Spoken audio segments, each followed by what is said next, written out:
Friends welcome back to my channel. ఈరోజు topic వచ్చేసి April 26 current affairs video. ఈరోజు first topic చూస్తే కనుక ఇండియా స్టీల్ 2025.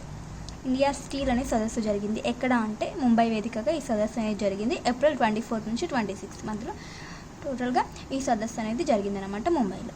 సో ఏ సంస్థ ఆధ్వర్యంలో, ఏ మినిస్ట్రీ అనే ఆధ్వర్యంలో ఈ సదస్సు జరిగింది అంటే మినిస్ట్రీ ఆఫ్ స్టీల్ మంత్రిత్వ శాఖ, ministry of steel and FICCI సంస్థ ఆధ్వర్యంలో ఈ సదస్సు అనేది జరిగిందనమాట. ఇండియా స్టీల్ 2025 ఇది ఎన్నో ఎడిషన్ అంటే 6వ ఎడిషన్. ప్రధాని మోదీ గారు ఈ సదస్సుని వర్చువల్గా ప్రారంభించడం జరిగింది.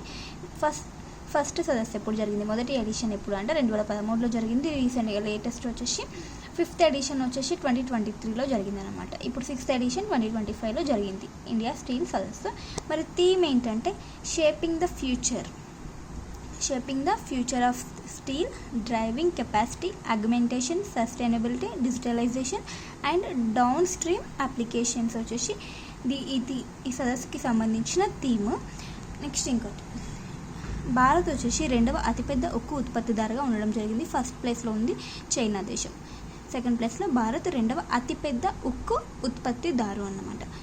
National steel policy 2017. National steel policy ఎప్పుడు ప్రారంభించారంటే 2017లో ప్రారంభించారు. దీని యొక్క లక్ష్యం ఏంటంటే 2030 నాటికి 300 మిలియన్ టన్నులు ఉక్కుని, స్టీల్ని ఉత్పత్తి చేయాలని లక్ష్యంగా పెట్టుకోవడం జరిగింది నేషనల్ స్టీల్ పాలసీలో భాగంగా. నెక్స్ట్ కరెంట్ అఫైర్, భారతదేశం యొక్క 107వ నేషనల్ పార్క్గా ఏ నేషనల్ పార్క్ని ప్రకటించడం జరిగింది. ఏ పార్క్ని ప్రకటించడం జరిగింది అంటే సిమ్లీపాల్ పార్క్ని 107వ నేషనల్ పార్క్గా ప్రకటించింది భారతదేశం. ఇది వచ్చేసి ఏ రాష్ట్రంలో ఉందంటే ఒడిశా రాష్ట్రంలో ఉంది. సరే, మరి ఒడిశా రాష్ట్రంలో ఇది 2వది అనమాట. నేషనల్ పార్క్గా గుర్తింపు పొందిన లిస్ట్లో ఎన్నవది అంటే 2వది. ఈ సిమ్లీపాల్ రిజర్వ్ పార్క్ వచ్చేసి, నేషనల్ పార్క్ వచ్చేసి దీన్ని ఎప్పుడు ప్రాజెక్ట్ టైగర్ కింద 1973లో ప్రాజెక్ట్ టైగర్ 1973లో ఈ సిమ్లీపాల్ టైగర్ రిజర్వ్ని ఏర్పాటు చేయడం జరిగింది అనమాట. ప్రాజెక్ట్ టైగర్లో భాగంగా సిమ్లీపాల్ టైగర్ రిజర్వ్ని ఏర్పాటు చేయడం జరిగింది. సో ఇక్కడ గుర్తుంచుకుని 107వ నేషనల్ పార్క్గా భారతదేశం దేన్ని ప్రకటించిందంటే సిమ్లీపాల్ని ప్రకటించడం జరిగింది. Next current affair, BBNJ treaty, high seas treaty, BBNJ treaty ఒక ఒప్పందం అన్నమాట. ఇది సముద్ర వైవిధ్య పరిరక్షణలో కీలక అడుగు. సో ఇక్కడ BBNJ ట్రీటీ అంటే biodiversity beyond national jurisdiction treaty అనమాట, దీని యొక్క ఫుల్ నేమ్. సో ఈ ఒప్పందం ఎక్కడ జరిగిందంటే న్యూయార్క్లో జరిగింది. అమెరికాలోని న్యూయార్క్లో ఈ ఒప్పందం జరిగింది. సో ఇక్కడ ఈ సముద్ర చట్టంపై కింద అమలు చేసిన ఒక 3వ ఒప్పందం అంట ఇది BBNJ ట్రీటీ. UN సముద్ర చట్టంపై సర్వసమ్మత ఒప్పందం కింద 3వ అమలు ఒప్పందం ఈ ఒప్పందం. సో ఈ UN సముద్ర చట్టాన్ని ఎప్పుడు అమల్లోకి వచ్చిందంటే 1994 నుండి సముద్ర చట్టం, UN క్లాస్ అనే చట్టం అమల్లోనికి రావడం జరిగింది. దీని యొక్క ముఖ్య ఉద్దేశం, ఈ ఒప్పందం యొక్క ముఖ్య ఉద్దేశం ఏంటంటే సముద్ర జీవ వైవిధ్యాన్ని సంరక్షించడం అండ్ ఇందులో భారత్ కూడా సంతకం చేయడం జరిగింది ఈ BBNJ ట్రీటీలో. Next current affair, thalassemia and sickle cell రోగులకు సహాయంగా భారత్ వచ్చేసి సహాయం చేస్తుంది. మరి ఏ దేశానికి సహాయం అందిస్తుంది అంటే నేపాల్కు సహాయం అందిస్తుంది. ఎందుకు అంటే తలసేమియా సికిల్ సెల్ రోగులకు వైద్యపరంగా సహాయం అందిస్తుంది, గుర్తుంచుకోండి. సో ఇక్కడ వైద్యపరంగా అని చెప్పాను కదా. సో ఔషధాలు మరియు టీకాల రూపంలో సహాయాన్ని అందిస్తుంది భారత్ నేపాల్కి.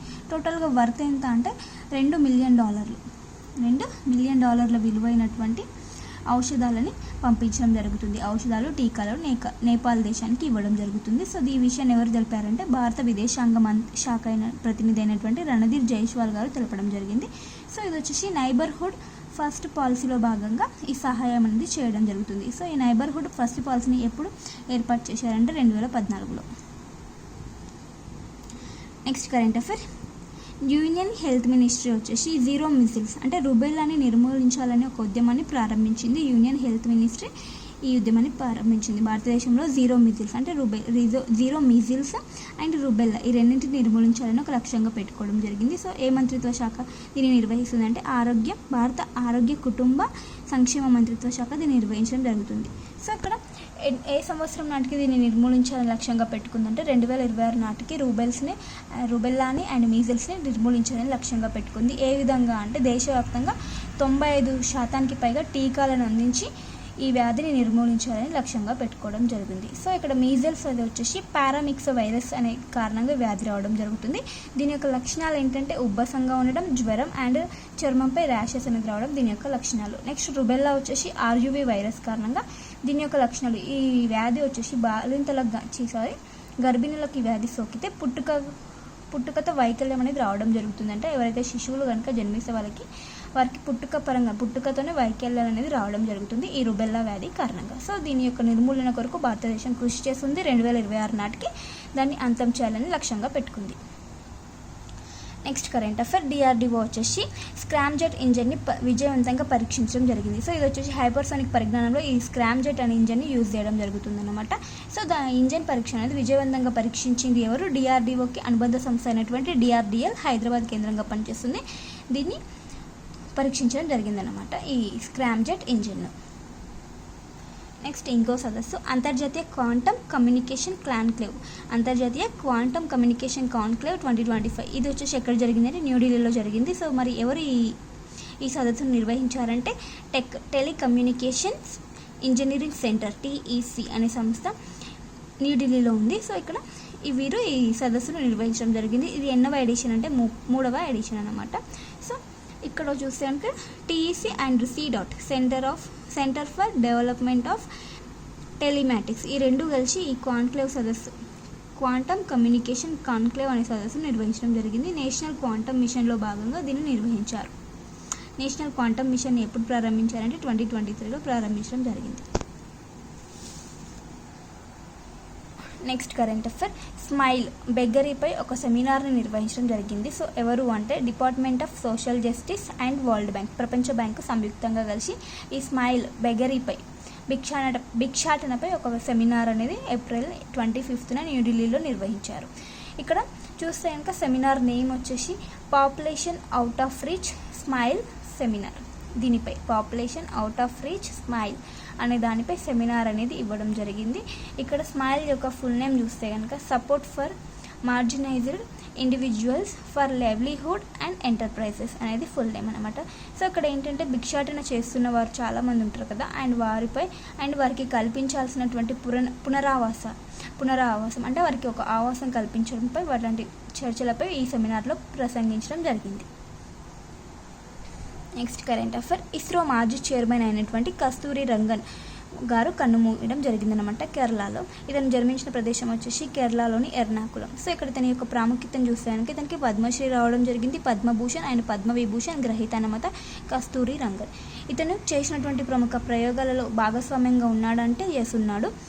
భాస్కర 1 అండ్ భాస్కర 2 భూమి పరిశీలన ఉపగ్రహాలు అన్నమాట. సో ఇందులో ఇతను వీటికి ప్రాజెక్ట్ డైరెక్టర్గా ఉండడం జరిగింది కస్తూరి రంగన్ గారు. అండ్ ఇంకొకటి ఏంటంటే IRS-1A అనే శాటిలైట్లో ఇతను కీలక పాత్ర పోషించడం జరిగింది. ఈ శాటిలైట్ వచ్చేసి 1988న ప్రయోగించడం జరిగింది. సో ఇక్కడ ఇస్రో చూస్తే కనుక 1969 స్థాపించారు. సో మనకు స్థాపించిన సంవత్సరం చాలా ఇంపార్టెంట్. అండ్ హెడ్ క్వార్టర్ వచ్చేసి Bengaluru. Next current affair. Yudhvir foundation పురస్కార గ్రహీత 32వ యుద్వీర్ ఫౌండేషన్ పురస్కార గ్రహీత ఎవరంటే తోట వైకుంఠం. ఇతను ప్రముఖ చిత్రకారుడు. తెలంగాణ కల్చర్కి సంబంధించిన చిత్రాలను గీసినందుకు గాను ఇతనికి యుద్వీర్ ఫౌండేషన్ పురస్కార అవార్డు అనేది రావడం జరిగింది. సో నేమ్ గుర్తుంచుకోండి, తోట వైకుంఠం. గవర్నర్ చేతుల మీదుగా ఈ అవార్డు అనేది ఇవ్వడం జరిగింది. ఇక ప్రైజ్ మనీ ఎంత అంటే ₹1,00,000 ఇవ్వడం జరుగుతుంది. సో ఎవరు ఇస్తారంటే ఈ అవార్డుని యుద్వీర్ ఫౌండేషన్ ఇవ్వడం జరుగుతుంది. 1991లో ఈ ఫౌండేషన్ అనేది ఏర్పాటు చేయడం జరిగింది. Next current affair. DigiLocker ద్వారా క్రీడా సర్టిఫికెట్లు జారీ కేంద్ర మంత్రి మన్సుఖ్ మాండవ్య గారు ప్రారంభించడం జరిగిందనమాట. డిజీ లాకర్ ద్వారా క్రీడా సర్టిఫికెట్స్ జారీ చేయడం జరుగుతుంది. సో ఎటువంటి అక్రమాలు జరగకుండా ఈ డిజీ లాకర్ ద్వారా క్రీడా సర్టిఫికెట్స్ను అందజేయడం జరుగుతుందంట. ఎందుకంటే ఫేక్ సర్టిఫికెట్స్ అనేవి జారీ కాకుండా చూసుకోవడానికి ముఖ్య ఉద్దేశంగా. అండ్ ఇంకొకటి ఏపీలో వచ్చేసి క్రీడా యాప్ ద్వారా ఇలాంటి సర్టిఫికెట్స్ని ఇవ్వడం జరుగుతుందంట. క్రీడా అనే యాప్ ద్వారా ఇస్తున్న రాష్ట్రం ఏంటి? ఏపీ. క్రీడా సర్టిఫికెట్స్ని ఇవ్వడం జరుగుతుంది. Next current affair. AI Kiran స్కీమ్ని ఎక్స్మెటా ఇండియా చీఫ్ అయినటువంటి కృతికా రెడ్డి గారు and government of India launch చేయడం జరిగింది ఏఐ కిరణ్ స్కీమ్ని. సో ఈ స్కీమ్ యొక్క ముఖ్య ఉద్దేశం ఏంటంటే ఏఐలో ఆర్టిఫిషియల్ ఇంటెలిజెన్స్లో భారతీయ మహిళలకు సాధికారత కల్పించడం కొరకు ఈ స్కీమ్ అనేది ఏర్పాటు చేయడం జరిగిందనమాట. సో ఇక్కడ భారతదేశం యొక్క ఏఐ మార్కెట్ 2027 నాటికి 17 బిలియన్స్కి చేరువ అవుతుందంట ఏఐ మార్కెట్ 2027 నాటికి. ఇక్కడ చూస్తే కనుక విద్య, ఆరోగ్య సంరక్షణ, స్థిరత్వం మరియు టెక్నాలజీలో విస్తరించి ఉన్న ఏఐలోని 750 మంది ప్రముఖ మహిళలపై దృష్టి పెట్టడం జరుగుతుంది ఈ ఏఐ కిరణ్ అనే స్కీమ్లో. ఇక్కడ కిరణ్ అని చూస్తే కనుక ఫుల్ నేమ్ చూస్తే కనుక the knowledge involvement in research advancement through nurturing అనేది దీని యొక్క ఫుల్ నేమ్ అనమాట. సో గుర్తుంచుకోండి, ఏఐ కిరణ్ స్కీమ్ని ఎవరు లాంచ్ చేయడం జరిగింది. నెక్స్ట్ వచ్చేసి రోబోటిక్ నీ రీప్లేస్మెంట్ని సర్జరీ అనేది జరిగిందనమాట. సో ఇది ఎక్కడ అంటే ఈస్టర్న్ ఇండియాలో ఫస్ట్ సర్జరీ అనమాట, రోబోటిక్ నీ రీప్లేస్మెంట్ సర్జరీ. ఎవరు ఈ సర్జరీని చేయడం జరిగిందంటే ఎయిమ్స్, భువనేశ్వర్లో ఉన్నటువంటి ఎయిమ్స్ ఈ సర్జరీని చేయడం జరిగింది విజయవంతంగా.